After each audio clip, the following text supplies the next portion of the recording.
Es un agrado estar con ustedes nuevamente en este su programa Diálogo Bíblico, semana a semana conversando la palabra de Dios. Bienvenidos.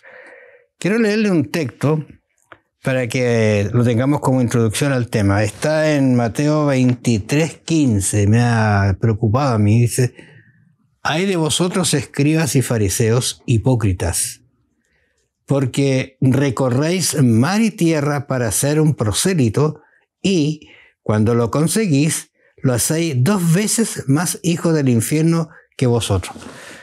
Bueno, este capítulo tiene muchos hay que Jesús va a decir, pero este me resultó interesante y catastrófico, porque si tú estás trabajando para alcanzar a alguien que no es alcanzado y lo trae y lo preparas no para el cielo sino para el infierno, sería perder el tiempo. Vamos a conversar de algunas cositas de estas. Bienvenido, pastor. ¿Cómo está? Gracias, Raúl. Bien. Gracias a Dios, siempre disponibles para poder comentar la palabra de Dios y disfrutar de ella. Y ahora en esta semana nosotros vamos a estudiar una experiencia del Nuevo Testamento en el libro de los Hechos de los Apóstoles, una experiencia de Pablo cuando llegó a las ciudades griegas, pasó por Tesalónica, pasó por Berea y allí llegó hasta Atenas. Y en Atenas, que era la capital del mundo griego, el apóstol Pablo tiene allí una experiencia tremenda en contraste con los dioses que los griegos adoraban, y él como misionero de Cristo tratando de presentar al Dios verdadero como el Dios superior a todos los demás. Eso es lo que vamos a comentar en esta hora nosotros. Exactamente, estaba pensando y lo he pensado mientras preparaba el estudio, ¿qué significa para mí ese no alcanzado? Porque cuando hablamos de no alcanzado es algo que no se llega, no se logra llegar. Algo le impide que yo llegue. Entonces ahí, por ejemplo, Pablo se va a enfrentar a situaciones, iba a decir, terribles, porque tuvo que salir prácticamente porque se produce un alboroto por lo que él dice. Es algo que la gente nunca había oído, y estos son los no alcanzados. Gente que nunca ha oído de Cristo, y tú le comienzas a hablar de Cristo. Y entonces la gran duda, ¿y quién es? ¿Es más poderoso que el Dios que tengo en la casa? ¿Que el Dios que está acá? ¿Que este otro? Sí. Interesante esos detalles. Te fijas, Hechos 17:1 dice, pasando Pablo, dice, por Antípolis, no sé, perdón, Anfípolis, son palabras media complicadas, y Apolonia, llegaron a Tesalónica, y donde había una sinagoga de los judíos. Mira, Pablo siempre llegó primero a los judíos. Sí. Pero él, cuando ahí era rechazado, se iba a quienes no eran judíos. Claro, acá en Hechos capítulo 17, llega 17-16 y llega a Atenas. Y también se acerca a la sinagoga de los judíos que estaba en Atenas. Y al parecer fue tanta la fama que Pablo llegó a tener allí en la sinagoga, que se traspasó su fama hacia los gentiles. Y dice en el verso 18 que algunos filósofos de los epicureos y de los estoicos disputaban con él. Y unos decían, ¿qué querrá decir este palabrero? Y otros, parece que es predicador de nuevos dioses, porque les predicaba el evangelio de Jesús y de la resurrección. Es decir, Pablo aquí empieza a cruzar la valla del pueblo judío y empieza a traspasar a otra cultura el evangelio, a personas que nunca habían escuchado de Cristo, a personas que tenían otras costumbres, otra manera de vivir, personas que ya estaban llenitos con todos sus dioses, con una religión establecida en sus corazones, y que el apóstol Pablo intenta llegar hasta ellos presentando al Dios Todopoderoso ante los filósofos. Claro.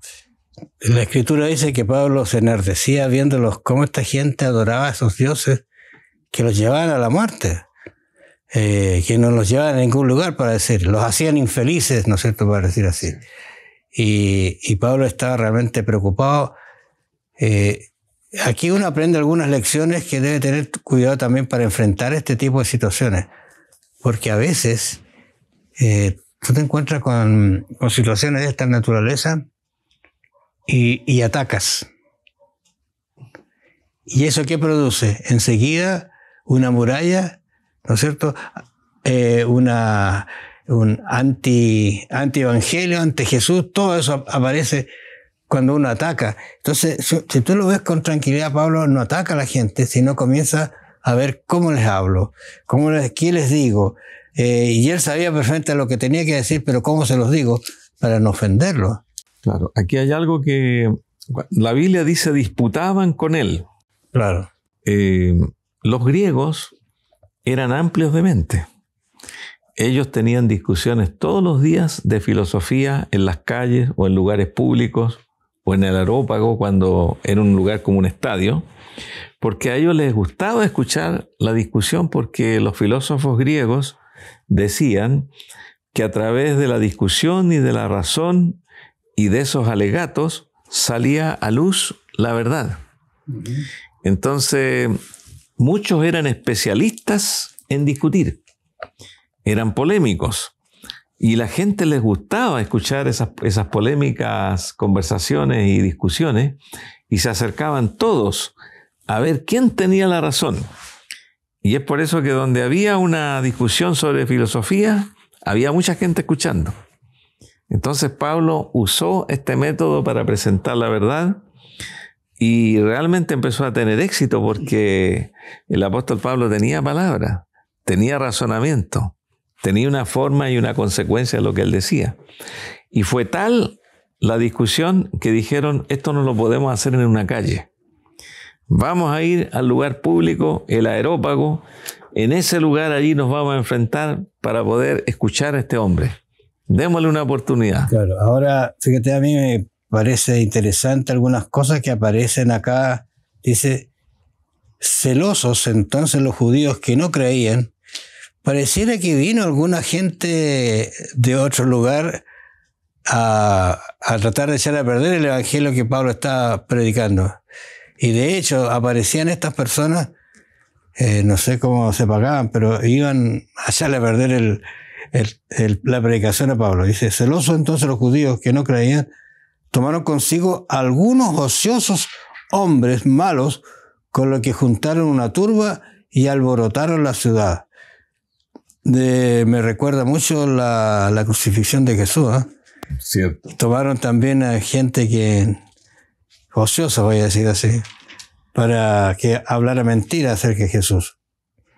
Dice, asaltaron la casa de Jasón e intentaban sacarlos al pueblo, pero no los hallaron, y trajeron entonces al dueño de casa para que discutiera con ellos, para que diera explicaciones. Efectivamente, eso es lo que pasó en Tesalónica. Claro. En Berea estuve en la sinagoga, no hubo gran problema, porque le creyeron a Pablo y tenían la escritura y comprobaron que Pablo tenía la razón.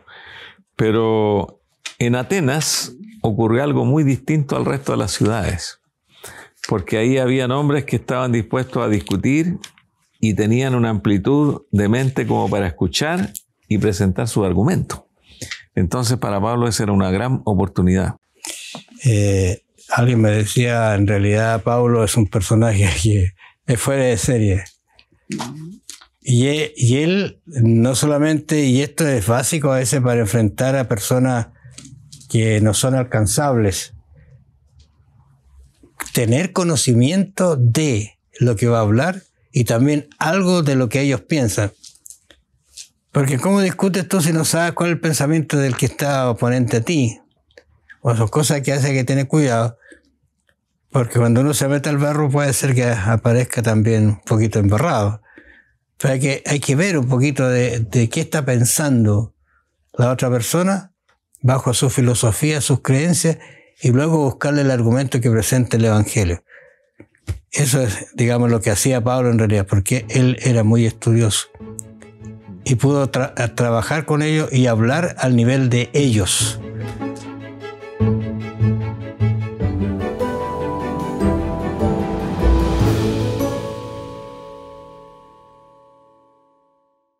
Mira, ya hemos conversado acerca de lo que pasó con Pablo, pero ahora hay una situación que se va a presentar acá en Atenas, que es bien interesante, Dice, mientras Pablo los esperaba en Atenas, su espíritu se enardecía viendo la ciudad entregada a la idolatría. Pablo se encontró con una situación realmente compleja al venir acá. Así que discutía en la sinagoga, y allí había unos judíos piadosos, y en la plaza cada día con los que concurrían algunos filósofos, y tú lo mencionas, aquí están los epicúreos y los estoicos, discutían con él, y uno decía, ¿qué quiere decir este palabrero? Ahora, ¿por qué hablan así ellos? Porque se encontraron con cosas nuevas, y me parece que bien hiladas, bien dichas, y con una base. ¿Y quién nos viene a decir cuando nosotros conocemos todo lo que es nuestra filosofía y nuestro conocimiento? Estos son los no alcanzados, en realidad, ¿te fijas? Sí, ¿Cómo llega a ellos? A la gente le gustaba escuchar cosas nuevas. Claro. Y creo que a nosotros también nos gusta escuchar cosas que nunca hemos escuchado. Y como Pablo traía la predicación de un Dios nuevo, dijeron, bueno, vamos a escuchar a este hombre. Vámonos al Areópago, que era un lugar donde cabían unas 4.000, 5.000 personas, no sabemos si estaba lleno o no. Y es allí como Pablo comienza su discurso, en el versículo 22 del capítulo 17 de Hechos de los Apóstoles. Y el apóstol Pablo dice, varones atenienses, en todo observo que sois muy religiosos. Y los atenienses lo vieron con buenas palabras. Este hombre reconoce también nuestra religión. No está en contra nuestra. Y dice, pasando y mirando vuestros santuarios, hallé también un altar en el cual estaba esta inscripción: al Dios no conocido, al que vosotros adoráis sin conocerle y a quien yo os anuncio. Ese fue un gancho. Ese es una de las formas que uno podría aplicar de alguna manera cuando quiere llegar a estos lugares. Por ejemplo, yo he sabido, y eso lo tengo en mente, que para llegar a una persona, a veces a algunas personas, uno podría empezar hablándoles acerca de Daniel 2. Y hay gente que sabe de historia, porque conocen, y sabe que esos hechos ocurrieron, entonces alguien podría preguntar, ¿y eso está en tu Biblia? Sí. Y está del año 600 a.C., escrito. O sea, te fijas, personas que han conocido el Evangelio porque entraron por el camino de algo que ellos conocían, pero que ratificaba la verdad que se estaba. Ahora, ¿qué es lo que hace Pablo? Al Dios no conocido, de ese les voy a hablar. Y dijeron, oye, esto sí que es extraordinario. Claro, efectivamente, el apóstol Pablo habla de este Dios no conocido, como ellos hablaban de los dioses que tenían hechos de manos de hombres. El apóstol Pablo comienza su discurso y dice, el Dios que hizo el mundo y todas las cosas que hay en él, el Dios que habita en templos no hechos de manos humanas, porque Dios es tan grande que no cabe en esos templos, y el que da aliento y vida, el que creó la raza humana y que a todos los hizo de una sola sangre, y que Dios le da aliento a todas las cosas, y en Él somos y en Él vivimos. En otras palabras, el apóstol Pablo está presentando al Dios que está sobre todo, que los otros dioses quedaron chiquititos. Claro, porque tenían características humanas, eso es lo terrible de estos dioses, que ellos tenían características humanas, sí, que puede hacer llover, puede germinar, qué sé yo, sanar, pero eran dioses limitados. Por eso que esta estrategia realmente es buena, y yo he pensado lo siguiente, ¿qué habrá pasado en la mente de ellos cuando escucharon esto? Porque eso no lo tenían en sus estudios, ni en sus cuadernos, ni en sus libros, que haya un Dios que está por encima de todos los dioses, que es creador, que es infinito, que es tan grande que no puede entrar en un templo, como lo hacemos aquí, y no hecho por manos de hombres. O sea, características de todos los otros dioses, no las tiene. Efectivamente, los griegos tenían un historial y una leyenda y un carácter de sus dioses. Júpiter es esto es lo que hace Júpiter, de dónde viene, cuáles son sus poderes, cuáles son sus parientes, porque todos tenían una relación de parentesco. Y ahora presenta un Dios que está sobre todos los dioses. Y como dice Pablo aquí, que la divinidad no es semejante al oro, ni a la plata, ni a la piedra, ni a la escultura de artes, ni de imaginación de hombres. El Dios que vendrá a juzgar al mundo. Ahí ya pasamos a otro tema grande, que el apóstol Pablo aquí como que le está dando algo que ellos no son capaces todavía de entender. El gran juicio final que Dios va a tener sobre todos los hombres, no importa la cultura donde sean, ni lo que hayan creído, ni cuán religiosos hayan sido. Habrá un juicio final.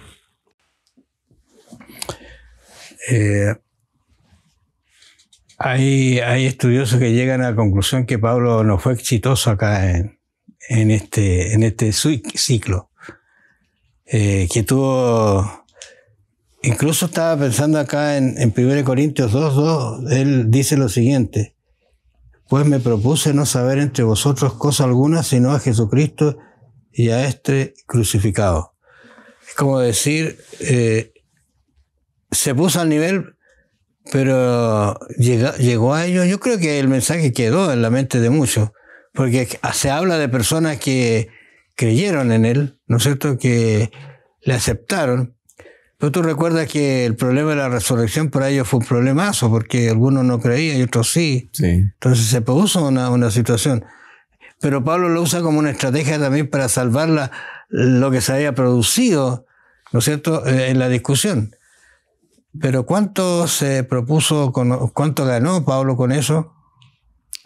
Y ahí es donde uno debe pensar, bueno, está llegando a los no alcanzados, pero a llegar con estrategias que en realidad los traigan a Cristo y no se queden así como en el limbo. Por lo menos el testimonio de Pablo en ese lugar público tan grande fue un testimonio directo, muy claro, muy preciso, con una argumentación bien elaborada, presentada lógicamente.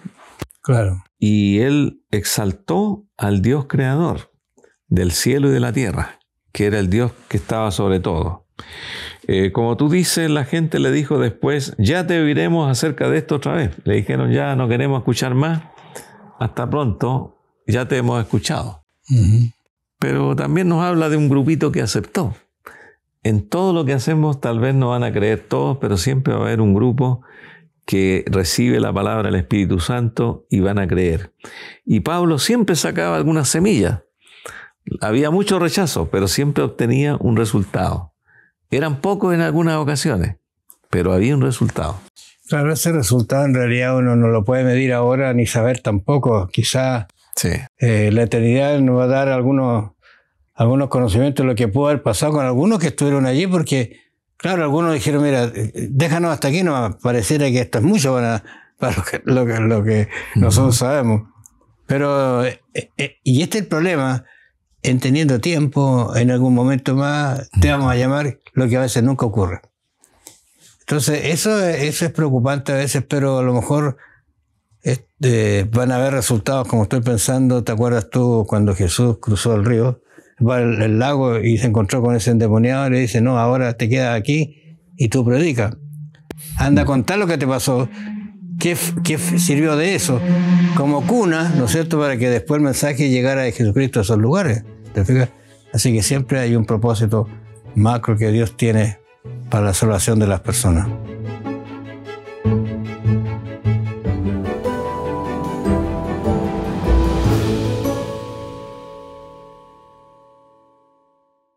De verdad que tenemos que pedirle a Dios que nos ayude a cómo presentar a este nuevo Dios a personas que nunca lo han conocido. En Chile, a veces yo he pensado en algunas autoridades que no saben absolutamente y no quieren saber acerca de Dios. Lo rechazan decididamente y han ido detrás de eso para colocar algunas leyes que se saque a Dios de... Entonces, ¿cómo llegar a ellos? Pero Dios tiene sabiduría. Aquí Pablo se encontró con una situación bien compleja, porque dijo: pero Dios, y aquí comienza su discurso a caer, no caer en el sentido de está terminando, pero Dios dice: habiendo pasado por alto los tiempos de esta ignorancia, o sea, de lo que ustedes no saben de ese Dios desconocido, dice, ahora manda a todos los hombres en todo lugar que se arrepientan. Ahora, ¿entenderán estas palabras estas personas? Yo pienso que sí las entendían filosóficamente, pero ¿qué significa eso?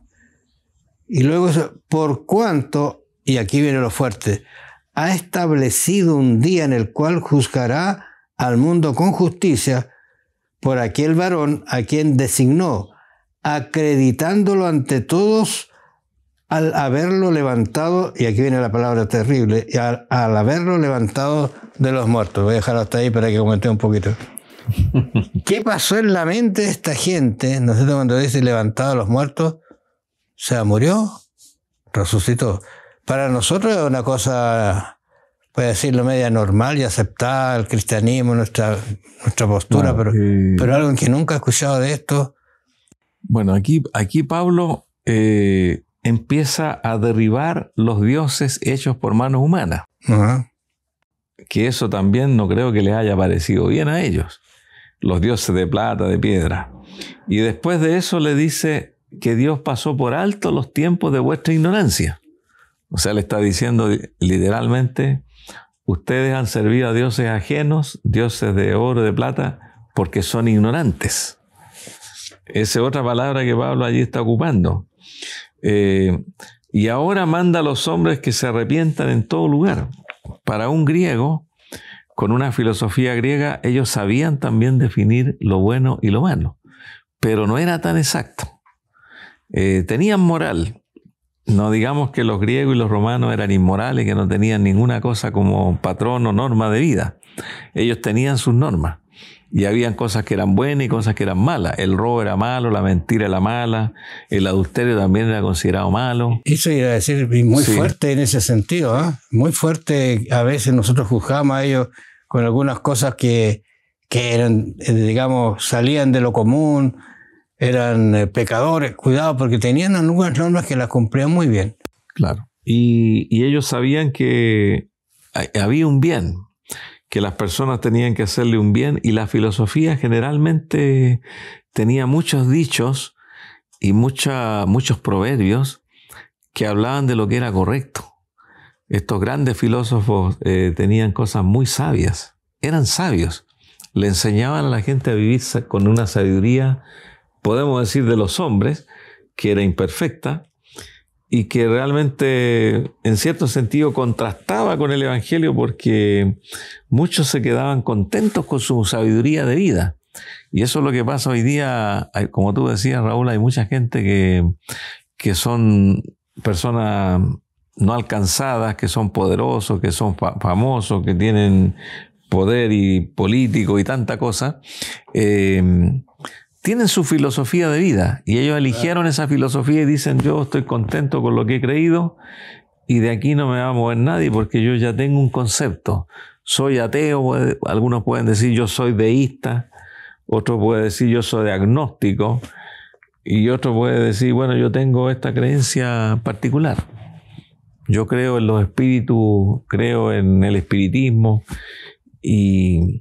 y nosotros tenemos que presentar allí y derribar esos argumentos. Por eso Pablo quiso aprovechar la oportunidad para derribar los argumentos que tenían los demás. Él decía, no voy a tener nunca más esta oportunidad yo de estar con esta gente y no decirles lo que tengo que decirles. Ahora, él como te decía, que se arrepientan porque va a llegar un momento en que va a ser todo el mundo juzgado con justicia por aquel varón que designó, acreditándolo entre todos al haberlo levantado de los muertos. Y entonces aquí dice 32, que interesante, dice, pero cuando oyeron lo de la resurrección, ¿no es cierto? Ahí está lo grave para ellos ahora, de los muertos, unos se burlaban y otros decían, ya te veremos acerca de esto otra vez. Entonces Pablo salió de en medio de ellos. Pero algunos de los que se habían juntado creyeron, entre ellos Dionisio, el Areopagita, y una mujer llamada Dámaris, y otros más. O sea, hubo algo, ¿no es cierto?, que se sacó en limpio. Claro, aquí hay algo interesante también, Raúl, porque él le está hablando del Dios el Dios desconocido.